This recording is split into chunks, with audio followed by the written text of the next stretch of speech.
परम सम्मानीय अध्यक्ष महोदय, इंदु की चंचल किरणों के समान हमारे प्रधानाध्यापक जी, पीपल के पेड़ की तरह दिन रात ऑक्सीजन छोड़ने वाले हमारे गुरुजनों, प्यारे विद्यार्थियों, प्यारे ग्रामवासियों, 75वें गणतंत्र दिवस की पावन मेला पर मैं आप सभी का विद्यालय परिवार की ओर से हार्दिक अभिनंदन करता हूँ।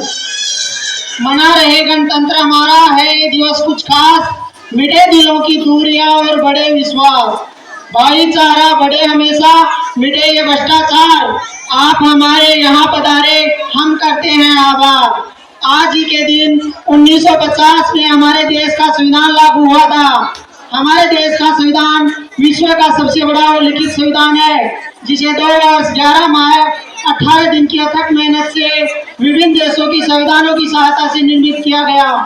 अपने लिए तो सभी जीते हैं, औरों के लिए जिए उसी का जीना है। अरे मौत तो एक दिन आती है सभी को, लेकिन जो देश के काम आए उस मौत का क्या कहना है। अब तो ऐसा लगता है कि ये राष्ट्रीय पर्व मनाना सिर्फ औपचारिकता मात्र रह गई है। वर्ष के 2 दिन 2-4 भाषण देकर, राष्ट्रगान गाकर हम अपने कर्तव्यों की तीसरी कर लेते हैं और ऐसा परिचय देते हैं कि हम जैसा राष्ट्रभक्त कोई नहीं है। भरा नहीं जो भावों से, बहती जिसमें रसदार नहीं, अरे हृदय नहीं वह पत्थर है जिसमें स्वदेश का प्यार नहीं। वर्ष के 363 दिन तो हमें यह भी याद नहीं रहता कि हम भारतीय हैं और हमारे इस भारत देश के प्रति कुछ कर्तव्य भी है। हम अपने निजी स्वार्थों में लगे रहते हैं, तब निस्वार्थ सबसे ऊपर और राष्ट्रधर्म सबसे नीचे रहता है। काम ऐसा करो कि पहचान बन जाए, कदम ऐसे चलो कि निशान बन जाए। जिंदगी तो यूं ही काट लेते हैं सभी, कोई काम ऐसा करो कि मिसाल बन जाए। वर्तमान में इस लोकतंत्र के लिए सबसे बड़ा खतरा है भ्रष्टाचार, और इसे मिटाने के लिए जन लोकपाल जैसे कानून बनाए जा रहे हैं। लेकिन मैं समझता हूँ कि इस भ्रष्टाचार रूपी बीमारी को जड़ से समाप्त करने के लिए इन कानूनों रूपी दवाइयों से काम नहीं चलेगा। इसे सिर्फ एक व्यक्ति समाप्त कर सकता है और वह है एक आम भारतीय नागरिक। जी हाँ दोस्तों, वही भारतीय नागरिक जिसने इसे पैदा किया है। हम अपने थोड़े से स्वार्थ की खातिर भ्रष्टाचार का साथ देते हैं। अगर हम ये ठान ले कि किसी भी सूरत में इसका साथ नहीं देंगे तो ये अपने आप समाप्त हो जाएगा।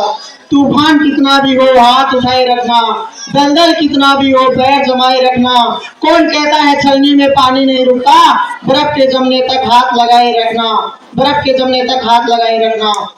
कई बार हम बातें करते रहते हैं कि राजनेता सबसे ज्यादा भ्रष्टाचार करते हैं, अधिकारी सबसे ज्यादा भ्रष्ट है, लेकिन सच तो यह है कि मौका मिलने पर हम भी भ्रष्टाचार करने से नहीं छूटते।